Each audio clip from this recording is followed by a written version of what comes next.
नमस्कार। आप सभी का एक बार फिर से स्वागत है हमारे चैनल ऑल इज वेल हमेशा में। आज सुनेंगे माँ दुर्गा की दूसरी शक्ति यानी ब्रह्मचारिणी माता की पावन कथा। माँ दुर्गा की नव शक्ति का दूसरा स्वरूप ब्रह्मचारिणी है। यहाँ ब्रह्म का अर्थ तपस्या से है। माँ दुर्गा का स्वरूप भक्तों और सिद्धों को अनंत फल देने वाला है।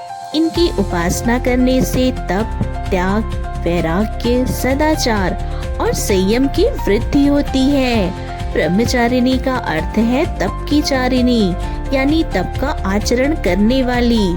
देवी का यह स्वरूप पूर्ण ज्योतिर्मय और अत्यंत भव्य है। इन देवी ने दाएं हाथ में जप की माला ले रखी है और बाएं हाथ में कमंडल धारण कर रखा है।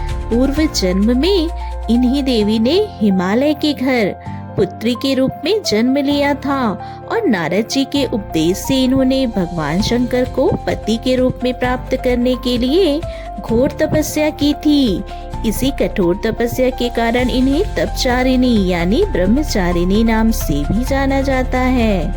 1000 वर्ष तक इन्होंने केवल फल फूल ही खाए और बहुत कठिन उपवास रखे। खुले आकाश के नीचे वर्षा और धूप के कष्ट भी झेले। 1000 वर्षों तक माता ने सूखे बेल पत्र खाए और भगवान शंकर की आराधना करती रही। इसके बाद तो उन्होंने सूखे बेल पत्रों को खाना भी छोड़ दिया और फिर कई हजार वर्षों तक निर्जल और निराहार रहकर तपस्या की। कठिन तपस्या के कारण देवी का शरीर एकदम क्षीण हो गया। देवता, ऋषि, सिद्धगण सभी ने ब्रह्मचारिणी की तपस्या को अभूतपूर्व पुण्य कृतज्ञ बताया और उनकी सराहना की और कहा कि देवी आज तक किसी ने इस तरह कठोर तपस्या नहीं की। यह तो बस आपसे ही संभव हो पाया है। आपकी मनोकामना परिपूर्ण होगी और भगवान चंद्रमौली शिवाजी आपको पति के रूप में प्राप्त होंगे। अब आप तपस्या करके घर लौट जाओ। जल्द ही आपके पिता के यहाँ बुलावा आएगा। तो यह थी माता ब्रह्मचारिणी की कथा।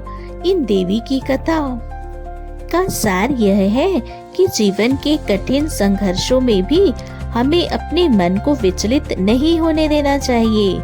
माँ ब्रह्मचारिणी देवी की कृपा से सर्व सिद्धि प्राप्त होती है। दुर्गा पूजा के दूसरे दिन देवी के इस स्वरूप की उपासना की जाती है।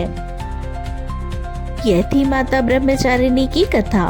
आपको कथा कैसी लगी कमेंट करके जरूर बताइएगा। साथ ही हमारे चैनल को सब्सक्राइब करना ना भूलें। धन्यवाद।